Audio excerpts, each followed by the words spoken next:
Hi guys, I'm Leon Little and I'm all about stories. We all know that I read them, write them, watch them, anything with a story, I am absolutely in love with it. I especially love sharing them with other people and reading them to other people, so what better way is there than to start with the classics? They're classics for a reason, right? Overall, they're fantastic. Normally, I don't really get a chance to talk to you guys during a regular episode, so I thought that I would take an opportunity to have a little bit of a tiny chat right now. So one thing that I've been asked here and there is, why don't you give your thoughts during the regular episodes? Honestly, the main reason is you. I did record an episode or two where I did include my thoughts throughout the reading, but the thing was, when I listened back to it, I found that it was pretty distracting, breaking away from the book and then going back to it. So it was just really jumpy going back and forth, but I still wanted to be able to share my thoughts. So that's where these recap episodes were born. It gives the best of both worlds. It gives the listeners the chance to listen to that chapter without any interruptions. But then again, if you're curious as well, you can still listen to these recaps or skip them, whatever works best for you. I am always interested in hearing your opinion, whether or not you want them in the actual episodes or if you would like them in these recap episodes. Hit up all the comments or you can message me directly on my Buy Me a Coffee page, which is leonlittle.com. So then let's get started with this recap, shall we? This recap starts off at Chapter 6, the Deputy Procureur du Roi, the Procureur of the King. It focuses on another marriage feast, this one for an upper-class guy named Villefort and his fiancée Renee. Villefort is a magistrate, a lawyer. He's 27 and definitely looking to move up in the world. He's sitting down during his feast and discussing Napoleon, politics, his job, with all kinds of people of nobility because he's marrying a marquis's daughter. Even the gruesome parts of his job are brought up, which is to say the beheadings of certain criminals. We also find out that Villefort has a pretty serious past. His father was a supporter of Napoleon, and Villefort has spent a lot of time and effort to distance himself from that so he can get ahead in life, even to the point of disowning his father, Noirtier, and he renamed himself as Villefort. The nobility talks about how they want Villefort to be very strict with traitors and punish them pretty severely, which he promises to do, even though his fiancée wants him to be a little bit more lenient and show some mercy. We also find out through the conversation that he's made quite a good impression on the king, which is a huge compliment. At this point, Villefort has delivered the letter written by Fernand accusing Edmond of treason. He reads it out to the group and then leaves to deal with the situation. Overall, I can absolutely see this chapter happening today, but there's just a couple of things that kind of tweak me a little bit. The first is that right now, things are not so easily forgotten through just simply a name change and straight up ambition. The fact that Villefort's father is a Bonapartist would be brought up again and again and again, probably forever. The internet does not forget, and it's not very forgiving. Back then, it would have been forgotten over time because there's less of an access to information in that way. And Villefort's definitely trying to make that happen by kind of distracting everybody with all the good work that he's doing for the king. Another is that if a lawyer, policeman, anyone in that kind of work were to read a letter considered to be evidence in public that way, which is, he basically used it for entertainment during a dinner party, they would probably be fired in a heartbeat, especially before the accused had been tried in court. And then one thing that really gets to me is the treatment of Renee. At one point, she's basically told to keep her trap shut. She's a woman. She shouldn't talk about things she doesn't understand. Thankfully, we've come a long way since then, and if she were told that today, I feel like she would stand up for herself. And that brings us up to Chapter 7, the examination, where Villefort finds that Edmond has been arrested, to him, rightfully so. When he arrives home to interrogate Edmond, he meets Monsieur Morel, who pleads Edmond's case even before Villefort has a chance to talk to him. The thing is, with Villefort's past, he's actually quite well aware that Morel was suspected of supporting Napoleon as well, and calls him out on it before going inside to interrogate Edmond properly. When he goes inside, he finds Edmond is clearly nervous, but he's calm. They go over all the basics, so his age, his job, what he was doing when he was arrested. We can see where Villefort's concerns are, which is social climbing and his fiancée.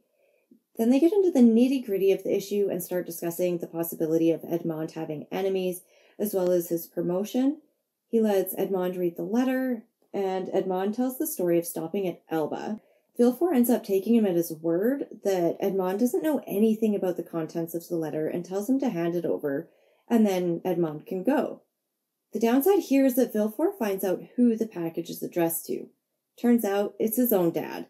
So then he burns the letter, convinces Edmond that he's doing it to get rid of the evidence to protect Edmond and not himself. Villefort promises that he's going to be detained only for a little while longer and gets Edmond to agree to be escorted out by an officer.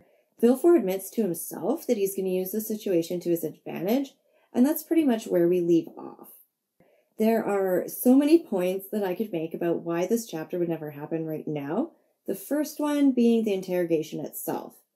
A lawyer would never be doing the initial interrogation after the arrest, for one thing.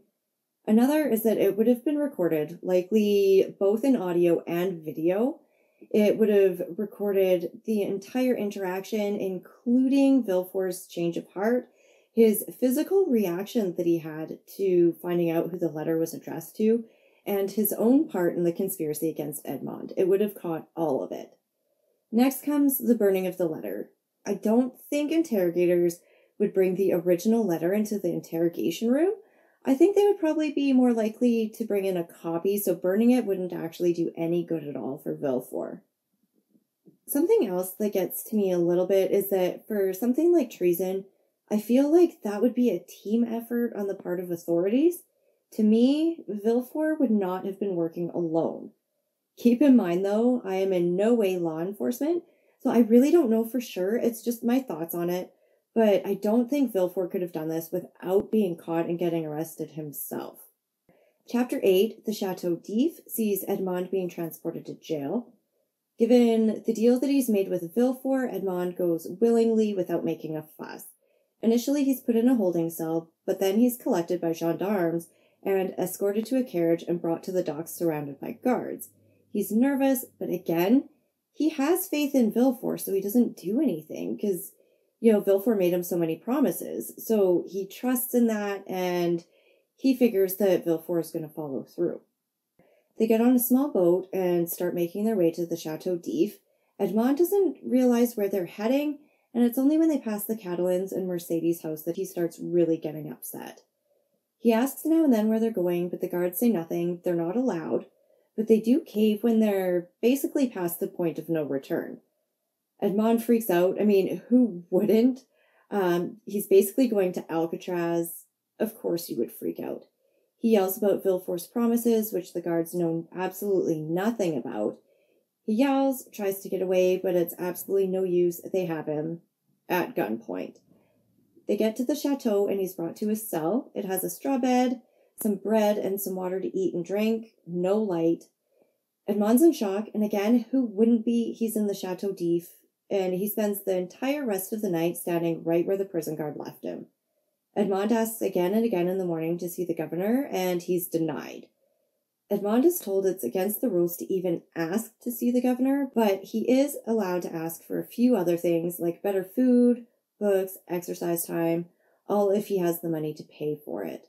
Edmond says again he only wants to see the governor and will basically go on a hunger strike to do so. At this point, the jailer tells him the story of an abbé, a priest, that keeps offering 1,000,000 francs for his freedom, over and over and over again.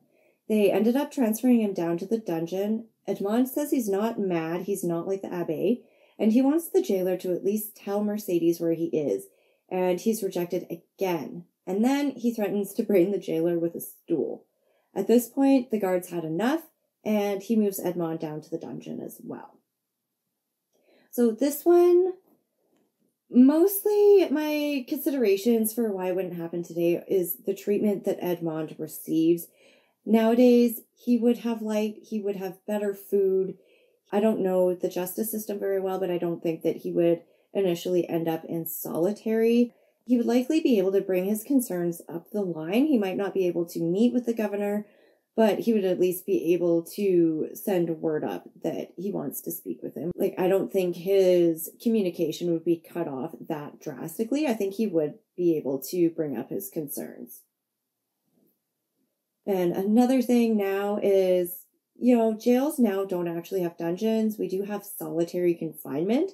And I think maybe after that long of asking over and over and over, despite being told it's against the rules, I don't know the prison system at all, so I don't know how it works. But I would hope that they wouldn't go to solitary just for asking to see someone. In chapter 9, the evening of the betrothal, we see Villefort returning to his feast to talk to the Marquis, his future father-in-law, and announcing that he has to leave for a few days. He tells the Marquis to sell his landed property, and landed property is not what it sounds like at all. It's actually property that earns an income, and Villefort offers to help him out with that while he's in Paris. Afterward, Villefort asks for a letter to the king, which Saint-Méran can't give, but he does know someone who can, Monsieur de Salvo. And this letter will get Villefort in to speak to the king without having to go through all the formalities of requesting an audience. After Saint-Méran agrees to get to the letter, Villefort heads home to get ready to head out, and he runs into Mercedes, who pleads for Edmond. He basically brushes her off without giving her any answers, and once inside the house, he has just a minute of guilt, but he does nothing about it before it's time for him to go back and get the letter.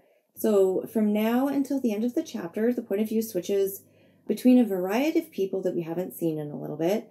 We start off with Fernand and Mercedes, where Mercedes is grieving, with Fernand staying by her side the entire night. We find out that Monsieur Morel went to everyone he knew to get help for Edmond, but he was refused at every turn. Caderousse is definitely feeling guilty, and he's drinking that away, while Danglars is pretty much the only one that's thrilled with the situation, and he sleeps without a care in the world. During all of this, Villefort is collecting the letter from Salvo and saying goodbye to Renee. And the last is Edmond's father, who is said to be dying with anxiety to know what had happened to Edmond. And one thing that I really, really want to point out about this chapter is how much I love how this chapter ends. The last sentence is, "But we know very well what had become of Edmond." And to me, it sounds like we're being treated as co-conspirators. And it honestly gives me the chills a little bit. I don't know if you feel the same way too, but, in my head, it's kind of like, but we know very well what had become of Edmond. It's awesome. The biggest thing for me to point out here as to why it wouldn't work now is Saint-Méran being able to give the okay for his broker to sell his property to be delivered by Villefort. I have never bought or sold a house, but I do know that there are so many hoops to jump through to do either of those, and lawyers are involved, and inspections, and conditions, lots of things. So it would never be that easy today for Saint-Méran to sell his property. And if not easily, at least not that fast, I don't think. And if there's any realtors out there that could help me out with this question, please let me know, again, in the comments. Or you can go to leannelittle.com and you can message me directly. I am truly, truly curious on how fast you would be able to sell a property. So then now comes chapter 10, the King's Closet at the Tuileries. And this is when Villefort gets to Paris and is able to meet with the king, who in the episode I called Louis Philippe. I do know my pronunciation was completely wrong. In my defense, I just watched a movie with Ryan Philippe in it, so I guess he was on my mind a bit. I am sorry for the mispronunciation. It's Louis Philippe. Moving on. This chapter talks about the king making notes in a book while a duke, Blackus, is telling him there's unrest in the southern provinces and worries that Napoleon is going to return. And the king should send scouts, but overall the king seems completely unconcerned. Baron d'André ends up coming in and tells the king that, as of a report that's 5 days old, Bonaparte is basically depressed and not doing much of anything, and they think he'll be completely insane very soon. He's already had severe mood swings and a lot of other symptoms of mental illness. They go on about how Napoleon has actually ordered some of his people to serve the good king, so they think he's already switched teams, basically. D'André leaves to see if a new report has arrived since he left his office, and Blackus seems nervous because he knows what news Villefort has, and Blackus urges the king to see him, and that doesn't actually take very much convincing at all. The second the king hears Villefort's name, he takes it very seriously. Once again, Villefort's father is mentioned, but the king stands up for Villefort and his ambition, saying Villefort would sacrifice even his dad to get what he wants, which we all know is completely true. He's escorted up, and Villefort tells the king his news. The usurper is getting ships ready to attack, and he's probably already left Elba.